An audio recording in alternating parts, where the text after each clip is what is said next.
Hello, hello. It's Coyote Christina, surfer, author, dream weaver, and we are Totem. It's Totem Tuesday and week 8 of the Amazed and Amused campaign.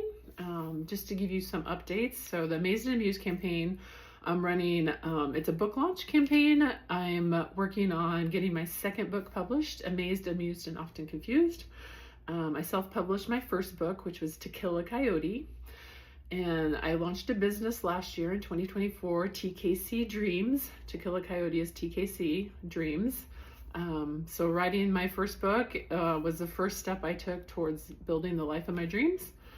And now I'm going out into the world and asking others. I self-published that book, but I would love to become a published author. So I have this pie in the sky dream of getting 20,000 subscribers on Substack and pre-selling 500 copies of Amazed and Amused. Part of this campaign, of this book launch, or of these goals, is this 9-week online campaign. We're in week 8. I'm just winding up a final read through on a comprehensive edit I did to hand my book back over to the editor. So I'm super excited to hand it back over and have that off my plate. I've also been running this campaign and posting pretty much daily for the last 9 weeks, with 1 week break there. I took a week off between between the 5th week and the 6th week of the campaign. And then I'm working a part-time job, but it's a part-time job that I work Monday through Friday. And then I volunteered to work on Sunday too. So it's just been a lot, but I'm still hanging in there every day. Still go to the beach every day, in addition to all these different things going on. But I'm just super excited. Thanks for being here. If you want to learn more about the Amazed and Amused campaign and the book launch, you can go to my Substack, Christina Smith Larney on Substack. Also, there's, if you want to pre-order Amazed and Amused, you can go to tkcdreams.net, and on my website there's a book launch page, and that's where you can purchase Amazed, Amused, and Often Confused. And another cool part about animal guides in nature, it's all about connecting with nature. So to preserve nature, as part of the campaign, every book that's sold in the pre-sale, I'm going to donate $1 to either the World Wildlife Foundation, the National Parks Foundation, and there's another national park. So at the end, everyone who buys a copy of the book will get an email to vote on which organization we should donate to do our part. So let's get started. Totem Tuesday. We are in the celebration stage, the final stage of the journey, which is the celebration stage, which was awesome. And it's the final stage of the journey, but it's the journey from heartbreak to joy, and the journey to keep moving towards joy is a continual process, because there's always events happening in life.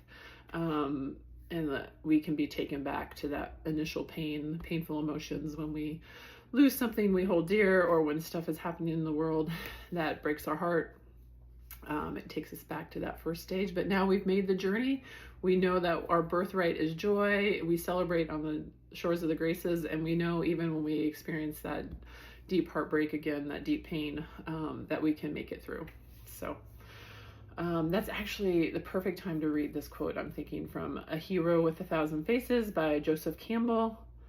And so when we reach the shores of the Graces, we find that all-sustaining love that knows its own unconquered power. So that's a quote from A Hero with 1,000 Faces.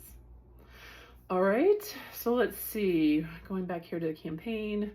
So on the celebration stage, we have 2 sections, the Graces and the altar.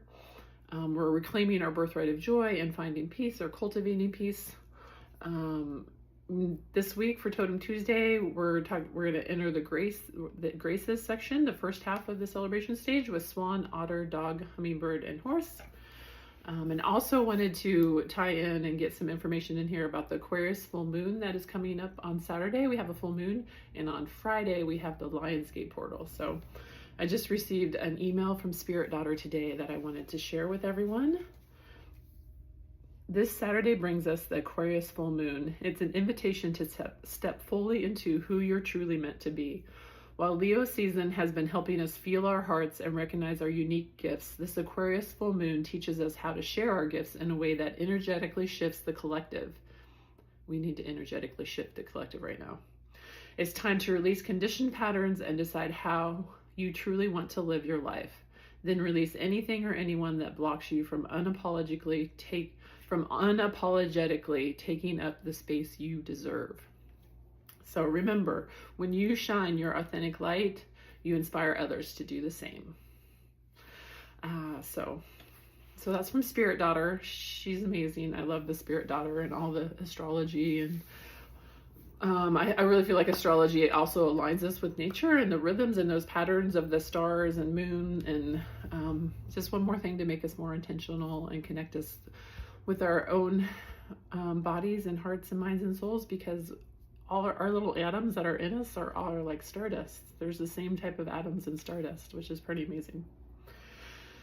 All right, coming back down here to Earth, daily excerpt from Amazed and Amused.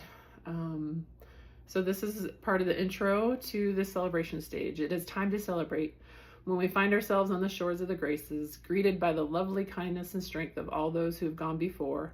We have arrived, we have survived, we are ready to thrive, ready to dance with the graces by aligning ourselves with the rhythm of the universe, fully present in the moment, freeing ourselves from all other moments. If the inner journey were a year-long expedition, the celebration stage would start in November. 'Tis the season to be jolly and look back at so many of our human follies, to see how far we've come. At first, these follies seem tragic and may threaten to take our lives. To advance on the inner journey, to move towards joy, we must learn to let them go, let them fall into the bony hands of the ancients. Let the unbearable sorrow and pain be held by those who have gone before, so we can continue unencumbered by the heaviness. We enter the celebration stage riding the wings of swan medicine. When we allow ourselves to be carried by this elegant creature, we are granted access to this ancient land of abundance and joy. When we arrive on the shores of the graces, hummingbird hovers nearby, and otter's curiosity and care allow us to find strength and community, to find others who are working to heal and grow and thrive. When we learn to stay with ourselves in the present moment, when we honor the strength and the beauty of all the me's that have gone before and what they have endured and accomplished to get us to the shores of the graces, we embody the gratefulness and open to the abundance of Mother Earth. The tears flow, and sometimes we don't know whether they are for joy or for sorrow. The duality of the lower chakras is transcended by the upper chakras when we arrive on the shores of the graces. We no longer are caught up in right and wrong, good or bad. We have learned that our greatest curse can become our greatest blessing, and at times our greatest blessing can become our greatest curse. Our energy feels light, filled with spirit, and bathed in the state of grace. Our crown chakra opens, and we feel connected to all living beings, with all our brothers and sisters, two-legged, four-legged, winged, and finned. We move with ease and fluidity and have begun to use the power within to change the world, leading with the heart. We have come to realize that the power within not only has the power to transform our own personal lives, but has the power to change the world. Cambio el mundo. So the graces. So this is for the first section of the celebration stage. We complete our magical, mythical journey on the shores of the graces. Once we have come this far, we have arrived, and we have created a home for our very own making. We reclaim our birthright of joy, and we remember so many things that we've always known but somehow had forgotten. Often our survival required us to forget. Many of us have been told to believe that we are less than another, that our role has been preordained by the biological features of our bodies or the color of our skin, with little thought given to the power that lies within. We were led to believe that we are less, that we are sinners, that we are meant to serve and not lead. It is easier to accept treatment that is less than humane, and this allows abusive power structures to become more pervasive, creating cages around our freedom that we must learn to either live within or be brave enough to take down. The end of our journey is the beginning of the celebration stage, where we meet the graces on the sandy shores of an ancient land. These personified beings indicate the various ways in which the beautiful is manifested in the world and adorns it. These immortal beings encourage and teach us to relax, to enjoy life. They are lovely and light-hearted spirits that prompt us to play, to laugh, to love without fear. And perhaps most importantly, they teach us life is too precious to be taken seriously. The world is our playground when we enter the state of grace. and the underlying peace that permeates our being at this stage shifts our perspective away from the tragic and toward the comic. We begin to trust our intuition and stay true to our path in the watery world of otter medicine. We develop the stability to stand our ground even when we are flooded by emotions, and dog joins us. Standing firmly on all fours, dog medicine fiercely guards our inner truth. With otter and dog medicine at our side, our second and third chakra energies are balanced and strong, able to maintain the state of grace we entered on the outstretched wings of swan. Soon, a small burst of joy spontaneously appears, carried by the lightning-fast wings of a hummingbird. So this is a fun stage to be in, right? We get to celebrate, be in the state of grace, more animal guides for fun. So we'll just wrap up today by talking about Swan the first, and then tomorrow we'll talk about the chakras and how they align with what we've talked so far in the celebration stage. And then we'll also, and then on Thursday, we'll wrap up the rest of the animal guides for the graces section of the celebration stage. Swan. We arrive on the shores of graces, gliding along the smooth surface of the sea, sailing on the wings of swan in the magical light at the end of the day. As the sun sets, we are embraced by the light-hearted creatures, the graces that call this ancient land home.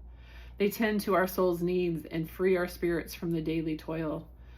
The more we open to the state of grace, the more often we are visited by these lovely deities.